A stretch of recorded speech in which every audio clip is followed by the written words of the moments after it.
Hello everyone, welcome to this channel. और आज हम बात करने वाले हैं बहुत important topic, Dalton's atomic theory. अब ये जो टॉपिक है इसमें डाल्टन एक साइंटिस्ट का नाम है और उसने एक थ्योरी दिया एटम के बारे में, यानी कि परमाणु के बारे में, और उस थ्योरी को कहा गया डाल्टन्स एटॉमिक थ्योरी।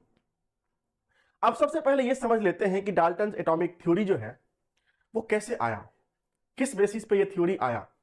तो उसके पहले आप ये समझो कि एटम के बारे में लोगों के पास क्या जानकारी था, इसका हिस्ट्री क्या है, इतिहास कैसे कैसे एटम के बारे में लोग समझने लगे। तो सबसे पहले एटम के बारे में जो है आचार्य कनाद ने 600 बीसीई में कहा था। ये थे हमारे इंडिया के ही, एंशिएंट इंडिया के। 600 बीसीई में आचार्य कनाद ने बताया था कि मैटर का जो सबसे छोटा यूनिट होता है, जैसे हमारे बॉडी का जो सबसे छोटा यूनिट है वो सेल्स है, वैसे ही किसी भी मैटर का, किसी भी ऑब्जेक्ट का जो सबसे छोटा यूनिट होता है जिससे मिलकर वो बना होता है, उसको हम कहते हैं परमाणु। अब क्योंकि ये भाई इंडियन थे तो उन्होंने हिंदी में उसका नाम कहा परमाणु। अब ये बात देखो, आज से 2500 साल पहले कह दिया था आचार्य कनाद ने। और उन्होंने कहा था कि जो परमाणु होता है आप उसको और छोटा नहीं कर सकते, वो इनडिविजिबल होता है। परमाणु जो होता है जिसको ना तो आप देख सकते हैं और ना ही आप उसको और छोटा कर सकते हैं, और उसी से मिलकर बनता है कोई भी मैटर। फिर उसके 200 साल बाद क्या हुआ, 400 बीसीई में, 400 बीसीई के आसपास एक ग्रीक फिलोसफर आए। ग्रीक फिलोसोफर, और उनका नाम था डेमोक्रिटस। और उन्होंने भी यही बात कही कि जो मैटर होता है, कोई भी चीज होता है, कोई भी ऑब्जेक्ट होता है, वो सबसे छोटे यूनिट से बना होता है और उस यूनिट को कहते हैं एटोमोस। अब उसने एटम्स नहीं कहा, उसने कहा एटोमोस। क्यों कहा? क्योंकि वो ग्रीक के थे, तो ग्रीक में उस यूनिट को एटोमोस कहा जाता है। एटोमोस एक ग्रीक वर्ड है, इसका मतलब ही है नॉन डिविजिबल। मतलब हर मैटर जो होता है, कोई भी चीज होता है, कोई भी ऑब्जेक्ट होता है, वो सबसे छोटे यूनिट का बना होता है, जो इनडिविजिबल होता है, जिसको हम और छोटा नहीं कर सकते। और उसको इसने क्या कहा? उसको उसने कहा एटमोस, क्योंकि वो ग्रीक का था तो उसने ग्रीक में एटमोस कहा। और एटमोस का मतलब भी यही होता है। अब देखो, ये सब जो कहानी है ये आज से करीब 2300-2500 साल पुरानी है, लेकिन डाल्टन जो है 1808 में ये थ्योरी देता है। 1808 में डाल्टन ये थ्योरी देता है, डाल्टन एटॉमिक थ्योरी। मतलब कहने का मतलब यह है कि जो हमारे फिलोसफर थे, इंडियन फिलोसफर चाहे ग्रीक फिलोसफर थे, ये लोग बहुत ज्ञानी थे, इनके पास ज्ञान तो बहुत था, लेकिन उस समय टेक्नोलॉजी नहीं था। तो बिना टेक्नोलॉजी को तो भाई कुछ प्रूफ तो कर नहीं सकते ना। तो इसीलिए क्या कहा कि उन्होंने कह तो दिया कि ऐसा होता है, क्योंकि उनकी अवधारणाएं थी, कुछ तो उसका ऑब्जर्वेशन रहा होगा, लेकिन वो उसको प्रूफ नहीं कर पाए। तो 1808 तक, 1808 तक इसके पीछे की मैटर का छोटा पार्टिकल एटम होता है, उसके पीछे बस अवधारणाएं थी, फिलॉसफी था, लेकिन कोई सबूत नहीं था, कोई एविडेंस नहीं था। फिर क्या हुआ कि 1808 में जॉन डाल्टन आए। जॉन डाल्टन ये थे साइंटिस्ट। इन्होंने कहा कि भैया ये जो कह रहे थे आचार्य कनाद और डेमोक्रिटस, वो बात सही थी, पर वो उनको उसको प्रूफ नहीं कर पाए, मैं इसको प्रूफ करता हूं। और इसने क्या करा कि कुछ थ्योरी को मिला के, जो इस समय तक कुछ थ्योरी दिए गए, कुछ एविडेंस दिए गए थे, उस सब को इकट्ठा करके उसने अपना एक थ्योरी दिया, और उसका नाम है डाल्टन एटॉमिक थ्योरी। अब क्योंकि ये इसी भाई साहब ने दिया था, तो इन्होंने अपने नाम पे एक एटॉमिक थ्योरी बना दिया, वो कहा गया डाल्टन एटॉमिक थ्योरी। तो ये सबसे पहले एटॉमिक थ्योरी है एटम के बारे में, जो जॉन डाल्टन ने 1808 में दिया था। अब तुम पूछोगे कि भैया बात तो हो गई कि ठीक है कि इन्होंने एटॉमिक थ्योरी दे दी, लेकिन किस बेसिस पे दी, क्या सबूत उसने दिया? तो इसने 4 सबूत दिया। इसने कहा कि देखो भाई, हम जो है 4 तरह का लॉ अभी तक जानते हैं। पहला क्या? पहला है आपका लॉ ऑफ डिफिनिट प्रोपोर्शन। दूसरा है law of multiple proportion, multiple proportion. तीसरा है law of conservation of mass, क्योंकि इस समय तक 1808 तक ये तीन चारों आ ही गया था, कंजर्वेशन ऑफ मास। और एक चौथा जो है वो है Dalton's law of partial pressure. अब इन्होंने जो 4 थ्योरी को यूज किया उसमें से भाई साहब 2 थ्योरी तो इनका अपना ही था, तो इन चारों को यूज करके उसने सबूत दे दिया कि देखो ये ऐसा होता है, ये ऐसा होता है, इस कारण से एटम एग्जिस्ट करता है। जैसे कि लॉ ऑफ डिफरेंट प्रोपोर्शन अभी हमने बताया था पिछले वीडियो में, उसमें हमने कहा था कि ये लॉ कहता है कि मान लो कि वाटर बनता है, तो वाटर चाहे तुम कहीं से लो, चाहे वो टैप का पानी लो, चाहे गंगा का पानी लो, चाहे रेन वाटर लो, चाहे सी वाटर लो, चाहे आप कोई भी पानी ले लो, कहीं से भी लो, उसमें हाइड्रोजन और ऑक्सीजन जिससे मिलकर वाटर बना है, उस दोनों एलिमेंट का जो रेशियो होगा बाय मास वो फिक्स्ड होगा। इसका मतलब ये हुआ कि वाटर मॉलिक्यूल हम कहीं से उठाएं, उसमें जो हाइड्रोजन और ऑक्सीजन का जो रेशियो होगा वाटर में, वो हमेशा क्या होगा 2:16, क्योंकि हाइड्रोजन का जो एटॉमिक मास होगा यहां पे 2 हो जाएगा क्योंकि 2 एटम है, और ऑक्सीजन का एटॉमिक मास 16 है, तो 2:16 मतलब ये हो गया 1:8। तो हाइड्रोजन बाय ऑक्सीजन अगर वाटर में देखें तो ये हमेशा 1:8 होगा। इसका मतलब हमेशा क्या होगा कि 1 gram of hydrogen 8 gram oxygen से रिएक्ट करेगा, या फिर दूसरे वर्ड में देखो आप तो 2 एटम हाइड्रोजन का हमेशा 1 एटम ऑक्सीजन से रिएक्ट करेगा। इसका मतलब है कि ऐसा तो कुछ होगा ना भाई, छोटा से छोटा यूनिट जहां पे ये रिएक्शन हो रहा होगा, और वो उस तरह से रिएक्शन हो रहा होगा कि 2 चीज आते होंगे हाइड्रोजन का और 1 चीज आता होगा ऑक्सीजन का, और दोनों मिला के हमेशा वाटर बनाते होंगे। तो वो चीज क्या है जिसको मिला के वाटर बन रहा है? वही चीज तो एटम है। तो उसने कहा कि देखो आप पानी कहीं से भी लो, कोई भी कंपाउंड कहीं से लो, चाहे आप कार्बन डाइऑक्साइड कैसे भी बनाओ, आप पानी कैसे भी बनाओ, उसमें जो एलिमेंट्स है उसका जो रेशियो है, वो मास रेशियो, चाहे आप एटम का रेशियो, वो फिक्स होता है। इसका मतलब हुआ कि कहीं ना कहीं से कुछ ना कुछ मतलब जो आ रहा है और मिल रहा है उस फिक्स रेशियो में, वो कहां से आ रहा है, वो कौन मेंटेन कर रहा है? वो एटम मेंटेन कर रहा है। दूसरा, अगर आप देखोगे लॉ ऑफ मल्टीपल प्रोपोर्शन, तो इसमें यह कहा गया है कि मान लो कि 2 एलिमेंट कंबाइन कर रहा है, जैसे कि कार्बन और ऑक्सीजन कंबाइन कर रहा है, तो या तो ये अगर एक कार्बन 1 ऑक्सीजन से कंबाइन करेगा तो CO बनाएगा, और अगर एक कार्बन 2 ऑक्सीजन से कंबाइन करेगा तो CO2 बनाएगा। तो मान लो कार्बन ने CO और CO2 बना दिया। अब देखो इसमें कार्बन फिक्स है और ऑक्सीजन अलग अलग है, तो अगर एक कार्बन 1 ऑक्सीजन से रिएक्ट करेगा तो कार्बन मोनोऑक्साइड बनाएगा, एक कार्बन 2 से रिएक्ट करेगा तो कार्बन डाइऑक्साइड बनाएगा। कार्बन इसमें फिक्स है। ऑक्सीजन का जो रेशियो है वो कितना है? Oxygen in CO by oxygen in CO2, इसका अगर रेशियो देखो तो ये एक सिंपल होल नंबर है। तो ये जो नियम कानून जो फॉलो कर रहा है ये रिएक्शन, कि भैया तुम्हारा एक पार्ट हमारे एक पार्ट से करेगा तो हम CO बनाएंगे, तुम्हारा एक पार्ट हमारे 2 पार्ट से करेगा तो हम CO2 बनाएंगे, और इस दोनों में C कार्बन जो है बराबर है, फिक्स है ना, दोनों का एक एक एटम है, लेकिन ऑक्सीजन का यहाँ पे 1 एटम, यहाँ पे 2 एटम। तो ये देखो ये जो नियम कानून है ये कैसे फिर फॉलो हो रहा है, क्या हो रहा है इसमें, कैसे कौन करवा रहा है ये फॉलो? तो ये कोई फॉलो नहीं करवा रहा है, जो फॉलो करवा रहा है वो मैटर का सबसे छोटा यूनिट है, एलिमेंट का सबसे छोटा यूनिट है, और उसको कहा गया एटम, उसी को कहा गया एटम। मतलब यही तो एविडेंस है कि कोई ना कोई तो है जो स्मॉल लेवल पे रिएक्ट कर रहा है, कि अगर तुम एक के साथ एक आओगे तो हम ये बनाएंगे, अगर तुम फिक्स हो और अगर हम 2 ऑक्सीजन आ गए एक साथ तो CO2 बन गया। तो इसके बेसिस पे भी तीसरा जो सबसे इंपॉर्टेंट था law of conservation of mass, जो लेवोजियर ने दिया था, फादर ऑफ केमिस्ट्री, उसने कहा था कि matter can neither be created nor be destroyed. तो वहां पे मैटर का मतलब था मैटर का सबसे छोटा यूनिट, यानी कि एटम। तो इसने कहा था कि भैया ये भी तो यही कहते हैं ना कि जो छोटा यूनिट है मैटर का उसको ना तो हम बना सकते हैं ना ही खत्म कर सकते हैं, इसका मतलब कोई छोटा यूनिट तो है।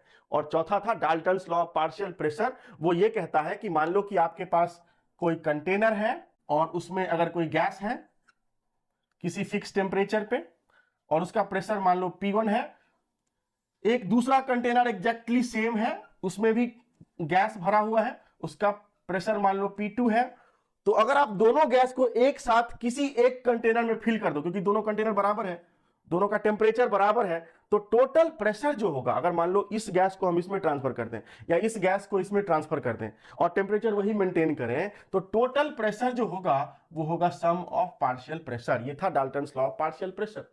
तो ये कैसे हो रहा है भाई? क्योंकि प्रेशर कौन एग्जर्ट करता है किसी भी कंटेनर में? गैस मॉलिक्यूल प्रेशर क्यों एग्जर्ट करता है? गैस मॉलिक्यूल प्रेशर इसीलिए एग्जर्ट करता है क्योंकि गैस के अंदर पार्टिकल्स होते हैं और वो पार्टिकल्स जो है वो इसके वॉल्स पे, इंटरनल वॉल्स पे कोलाइड करते हैं, इस कारण से वो प्रेशर एक्सर्ट करता है। जैसे मान लो आप किसी रूम में बंद हो गए और धक धक धक धक चारों तरफ गेट ढकढकाने लगे, दीवार को ठोकने लगे, है ना, तो उससे आप प्रेशर एक्सर्ट करोगे। तो उसी तरह से जो पार्टिकल्स होता है गैस का, वो प्रेशर एक्सर्ट करता है और टोटल प्रेशर जो होगा वो होगा सम ऑफ पार्शियल प्रेशर, अगर आप और टेम्परेचर फिक्स रखो तो। इसका मतलब ये हुआ कि कोई ना कोई डिस्क्रीट पार्टिकल तो है ना जो इस तरह से फोर्स या प्रेशर लगा रहा है कि टोटल प्रेशर जो निकल के आ रहा है वो सम ऑफ पार्शियल प्रेशर निकल के आ रहा है। तो ये सब जो बैकग्राउंड मैंने बताया आपको, ये सब आपको बुक में नहीं मिलेगा, है ना, लेकिन ये बहुत इंपॉर्टेंट है समझने के लिए कि भैया कैसे आया डाल्टन एटॉमिक थ्योरी। तो इन्हीं सब के बेसिस पे, है ना, इन्हीं सबूतों के आधार पर उसने एक थ्योरी दिया 1808 में, जिसका नाम है डाल्टन्स एटॉमिक थ्योरी, और आज हम उसी के बारे में बात करने वाले हैं। अब जो डाल्टन ने एटॉमिक थ्योरी दिया तो उसके साइलेंट फीचर्स के बारे में समझ लेते हैं कि साइलेंट फीचर्स क्या है, उस एटॉमिक थ्योरी में क्या कहा गया, उसके पोस्टुलेट्स क्या है। तो सबसे पहला चीज है जो मैं पहले ही बोल चुका था कि all matter is made of tiny indivisible particles called atoms. तो उसने कहा कि कोई भी मैटर जो होता है उसका जो सबसे छोटा यूनिट होता है वो बहुत छोटा होता है। टाइनी का मतलब छोटा, बहुत छोटा होता है, और वो इंडिविजिबल होता है, मतलब आप उसको और ब्रेक नहीं कर सकते और उसको तोड़ नहीं सकते, और उसको हम क्या कहते हैं, एटम्स कहते हैं। जैसे कि कोई भी वर्ड मिलके बना होता है, जैसे कि मान लो कि डॉग, डॉग क्या है, डॉग एक वर्ड है, तो इसको आप मैटर मानो, तो ये 3 लेटर से मिलकर बना है, DOG, तो यही लेटर्स जो है उसको कहा गया एटम्स, मतलब जिससे मिलकर बना है, राइट। दूसरा है atoms of same element are identical in size, mass and other properties. मतलब कोई भी एलिमेंट उठा लो, राइट, जैसे कि सोडियम उठा लो फॉर एग्जांपल, मान लो कि यह है सोडियम। सोडियम जानते हैं आप, उसका एटॉमिक नंबर कितना होता है, 11, एटॉमिक मास होता है 23, तो यह है सोडियम। तो मान लो इसके एटम्स हैं ये सब। तो दूसरा पोस्टुलेट्स कहता है कि जितने भी एटम्स से मिलकर बना होगा जो सोडियम, सारे एटम्स का जो साइज होगा, मतलब उसका कितना डायमीटर है या जो भी लेंथ है, उसका मास होगा, और उसके जितने भी प्रॉपर्टीज हैं वो सब बराबर होंगे। चाहे आप ये ले लो, चाहे ये ले लो, चाहे कोई भी, मतलब कोई भी आप एटम उठा लो सोडियम का, सब सारे एटम एक ही जैसे होंगे। आप कॉपर का कोई भी एटम उठा लो, सारे, कोई भी कॉपर का सब्सटेंस उठा लो और उसके एटम्स निकाल लो, कहीं से कोई भी एटम उठा लो, सारे एटम का जो साइज होगा, मास होगा और कोई भी प्रॉपर्टी बराबर होगा। ये बहुत आसान चीज है। तो इसका मतलब ये भी हुआ ना कि atoms of different element have different size, mass and other properties. जैसे सोडियम का ये है, अब मान लो कॉपर हो गया, कॉपर दूसरा एलिमेंट हो गया, अब मान लो इसके जो एलिमेंट्स हैं वो इस तरह के हैं, उसके जो एटम्स हैं वो इस तरह के हैं, है ना, तो दोनों अलग अलग है ना, दोनों का मास भी अलग अलग होगा, दोनों का साइज भी अलग अलग होगा, और दोनों के सारे प्रॉपर्टीज जो होंगे वो इससे अलग होंगे, लेकिन यहां पे बराबर होंगे, मतलब कॉपर सारे एटम्स एक जैसे होंगे। तीसरा है atoms of each element is ultimate particles and has a characteristic mass but structureless. इसका मतलब ये हुआ कि किसी भी एलिमेंट का, हर एलिमेंट का जो सबसे अल्टीमेट पार्टिकल होता है, मतलब जो सबसे छोटा पार्टिकल होता है, जिसको आप डिवाइड नहीं कर सकते, वो जो होता है उसका एक फिक्स मास होता है, उसका एक कैरेक्टरिस्टिक मास होता है। इसका मतलब यह हुआ कि अगर हम मान लो कि नाइट्रोजन एटम की बात करें, नाइट्रोजन एटम की बात करें, तो उसका एटॉमिक नंबर कितना होता है, 7, तो उसका जो मास होगा, एटॉमिक मास होगा 14 के आसपास। तो जितने भी नाइट्रोजन के एटम होंगे उसका जो कैरेक्टरिस्टिक मास होगा वो फिक्स होगा, और सबका मास जो होगा वो बराबर होगा, 14 होगा। मतलब हर एटम का जो मास होगा वो उसका एक कैरेक्टरिस्टिक मास होगा हर, और वो एटम जो होता है उसका कोई स्ट्रक्चर नहीं होता है, वो स्ट्रक्चर लेस होता है, समझ गए। तो जैसे मान लो कि कार्बन डाइऑक्साइड ले लो आप, तो कार्बन प्लस ऑक्सीजन मिलकर बनाएगा कार्बन डाइऑक्साइड। तो यहां पे इसका मास कितना है, 1 एटम है तो इसका मास हो गया 12 ग्राम। यहां पे 2 एटम है ऑक्सीजन का, तो इसका मास कितना है, ऑक्सीजन का मास कितना होता है भैया, 16, सो 16 इंटू 2, ये हो गया 32 ग्राम। और अगर आप यहां पे देखें कार्बन का, तो यहां पे हो गया 12 ग्राम और प्लस 32 ग्राम इक्वल टू 44 ग्राम। तो अगर आप इस रिएक्शन में देखें तो कार्बन, चाहे आप वो रिएक्टेंट में हो चाहे प्रोडक्ट में हो, कार्बन कहीं भी हो, चाहे वो कार्बन डाइऑक्साइड में हो, चाहे वो कार्बन मोनोऑक्साइड में हो, चाहे वो किसी भी कंपाउंड में हो या एलिमेंट में हो, जैसे भी हो, जिस फॉर्म में भी कार्बन होगा, उसका जो एटम का जो मास होगा वो एक कैरेक्टरिस्टिक मास फिक्स होगा, 12 ग्राम होगा। तो इसका मतलब यही है। अब देखते हैं कि चौथा पोस्टुलेट, चौथा फीचर क्या कहता है। जो चौथा पोस्टुलेट्स है वो है atoms can neither be created nor be destroyed. ये तो हम पहले भी बता चुके हैं। इन अ सिंपल केमिकल रिएक्शन, मतलब एटम को ना तो आप बना सकते हो ना ही खत्म कर सकते हो किसी भी केमिकल रिएक्शन में या फिजिकल रिएक्शन में भी। मतलब एटम जो होता है वो सबसे छोटा यूनिट होता है, उसको ना हम बना सकते हैं ना ही खत्म कर सकते हैं, ये कहा डाल्टन ने। लेकिन ये जो होता है वो सिंपल केमिकल रिएक्शन या फिजिकल रिएक्शन में ट्रू होता है। एक इसका एक्सेप्शन है, वो है न्यूक्लियर रिएक्शन। न्यूक्लियर केमिस्ट्री जब आप पढ़ेंगे तब आप देखेंगे कि एटम्स को वहां पे खत्म किया जा सकता है। जैसे कि मान लो कि जो मास है उसको अगर आप बहुत ज्यादा स्पीड दे दो तो क्या होगा, मास एनर्जी में कन्वर्ट हो जाता है इस इक्वेशन से, जिसको कहते हैं Einstein equation, E equal to mc square. तो यहां से इस इक्वेशन से क्या है कि मास जो है अगर आप उसको एक स्पीड से, c है speed of light, speed of light से अगर फेंकोगे तो वो एनर्जी में कन्वर्ट हो सकता है। इसका मतलब ये हुआ ना कि भैया एटम जो है वो एनर्जी में कन्वर्ट हो गया, मतलब एटम खत्म हो सकता है, एटम कन्वर्ट हो सकता है। या फिर अगर आप न्यूक्लियर रिएक्शन में देखोगे कि यूरेनियम को अगर आप बड़े से न्यूक्लियर रिएक्टर में, स्पेशल रिएक्टर में अगर उसको डालोगे एक न्यूक्लियर रिएक्टर में, तो वो टूट के बनेगा थोरियम और एक अल्फा पार्टिकल। तो यहां पे क्या है देखो ना, एक एटम दूसरे एटम में कन्वर्ट हो गया कि नहीं, मतलब इसको आपने एक से मिला के दो तो बना दिया, एक अल्फा पार्टिकल भी तो एटम है और ये थोरियम भी एटम है। एक यूरेनियम घुसा और दो निकल के आ गया, एक आपने डाला न्यूक्लियर रिएक्टर में एक एटम और दो एटम निकल के आ गया। तो ऐसा सिर्फ न्यूक्लियर रिएक्शन में पॉसिबल है, नॉर्मल केमिकल रिएक्शन में, सिंपल केमिकल रिएक्शन में ऐसा पॉसिबल नहीं है। इसीलिए कहा गया है कि atoms can neither be created nor be destroyed, इसको ना हम बना सकते हैं ना खत्म कर सकते हैं। पांचवा जो है, atoms combined in simple whole number ratio to form compounds.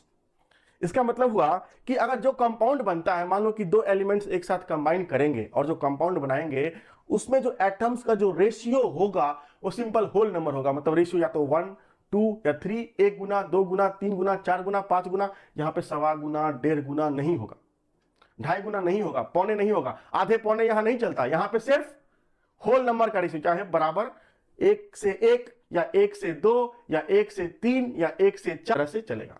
समझ गए? तो ये है इसका मतलब कि मान लो कि कार्बन और ऑक्सीजन कंबाइन किए, तो या तो आपका एक कार्बन अगर एक ऑक्सीजन से कंबाइन किया तो आपका CO बनाया, वहीं एक कार्बन अगर दो ऑक्सीजन से कंबाइन किया तो CO2 बनाया। आपने कभी देखा है कि एक कार्बन जो है वो 1.5 ऑक्सीजन से कंबाइन करेगा? ऐसा पॉसिबल नहीं है, इससे कोई भी कंपाउंड नहीं बनता है। तो अगर कोई भी कंपाउंड बन रहा है तो अगर आप देखो तो जो एटम का रेशियो है यहाँ पे C और O का रेशियो है वो है 1:1, यहाँ पे C और O का रेशियो है वो क्या है 1:2। तो ये सिंपल होल नंबर का रेशियो है, इसका मतलब यही है। सबसे लास्ट वाला जो पोस्टुलेट है वो है कि in a given compound relative number and kind of atoms are always same. ये तो हो गया लॉ ऑफ फिक्स प्रोपोर्शन वाला जो हम बताए थे आपको। जैसे मान लो कि वाटर H2O आप कैसे भी बनाओ, इस रूम में बनाओ, उस रूम में बनाओ, लेबोरेटरी में बनाओ, चाहे रेन वाटर लेके आ जाओ, चाहे फिर गंगा का पानी लेके आ जाओ, किसी भी तरह से जो पानी होगा उसमें हाइड्रोजन और ऑक्सीजन ही होगा। मतलब एलिमेंट्स के एटम जो कंबाइन करेंगे, क्योंकि वाटर कैसे बनता है, वाटर बनता है 2 हाइड्रोजन का एटम और 1 ऑक्सीजन का एटम मिला के आपको H2O बना देता है ना। इस तरह से लिखा जाता है H2+O, है ना। तो इस तरह से वाटर बन जाता है।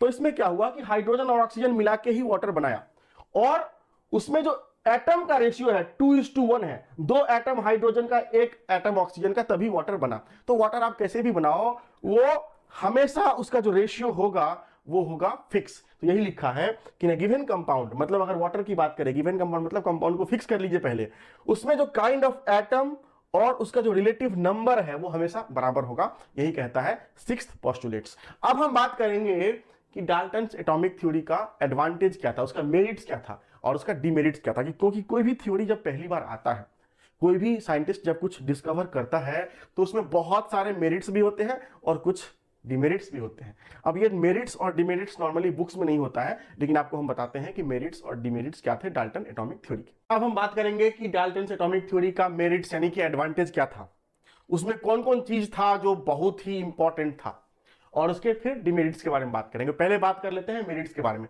तो पहला चीज है कि it explains law of chemical combination. कैसे नहीं करेगा, हम तो पहले ही बता चुके हैं कि ये जो डाल्टन एटॉमिक थ्योरी है वो लॉ ऑफ केमिकल कॉम्बिनेशन के बेसिस पर ही तो दिया गया है। लॉ ऑफ केमिकल कॉम्बिनेशन जो हमने बताया था वही तो डाल्टन एटॉमिक थ्योरी का सबूत है, जिसके बेसिस पे डाल्टन कूदने लगा और कहने लगा कि हम थ्योरी दे दिए, तो करेगा ही ना एक्सप्लेन। ये है पहला मेरिट, बहुत जान नहीं है इसमें, लेकिन मेरिट यही है इसका कि ये लॉ ऑफ केमिकल कॉम्बिनेशन के बेसिस पे ही है, तो ये उसको एक्सप्लेन करता है। दूसरा है कि atoms of element combine in a chemical reaction is true till date. ये आज भी सही है, क्योंकि डाल्टन एटॉमिक थ्योरी कहता है कि कोई भी कंपाउंड बनता है, कोई भी केमिकल रिएक्शन होता है, तो उसमें जो भाग लेता है वो एटम ही भाग लेता है। मतलब कार्बन का एक एटम ऑक्सीजन के 2 एटम के साथ मिलके कार्बन डाइऑक्साइड बना, तो भाग कौन लिया? एटम। रिएक्ट कौन किया? एटम। जब वाटर बना तो हाइड्रोजन का 2 एटम ऑक्सीजन का 1 एटम मिलके वाटर बनाया, तो कौन भाग लिया? एटम भाग लिया।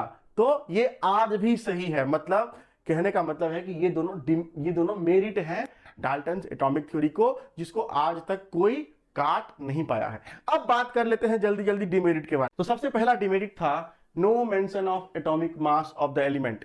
Dalton atomic theory atomic mass के बारे में कुछ बता ही नहीं पाया। डाल्टन एटॉमिक थ्योरी में कहीं भी एटॉमिक मास या एटॉमिक वेट का जिक्र नहीं था। अब क्यों नहीं था?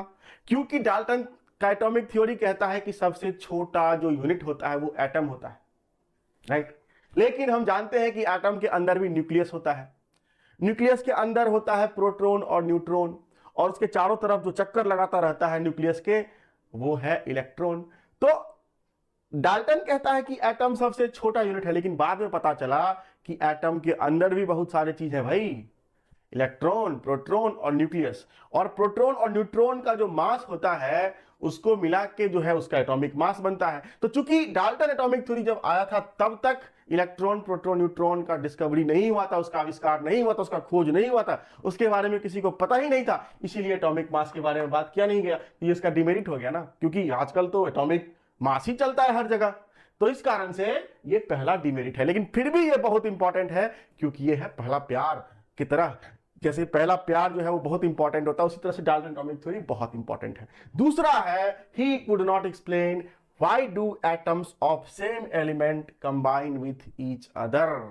मतलब डाल्टन का एटॉमिक थ्योरी ये नहीं बता पाया कि सेम एलिमेंट्स के, जैसे कि ऑक्सीजन और ऑक्सीजन का एटम कंबाइन करके ऑक्सीजन का मॉलिक्यूल क्यों बना लेता है, हाइड्रोजन और हाइड्रोजन का एटम कंबाइन करके हाइड्रोजन मॉलिक्यूल क्यों बना लेता है, क्योंकि उस समय मॉलिक्यूल का भी बात नहीं हो रहा था, उस समय तक पता नहीं था, उस समय तक सिर्फ एटम का पता था कि 2 एटम साथ आते हैं, मॉलिक्यूल के बारे में बात ही नहीं हुआ था। इसी कारण से डाल्टन का एटॉमिक थ्योरी ये भी नहीं बता पाता है कि 2 एटम किसी भी एलिमेंट के कंबाइन करके या 2 से अधिक एटम भी कंबाइन करके मॉलिक्यूल क्यों बना लेते हैं, ये उसका थ्योरी बता नहीं पाया।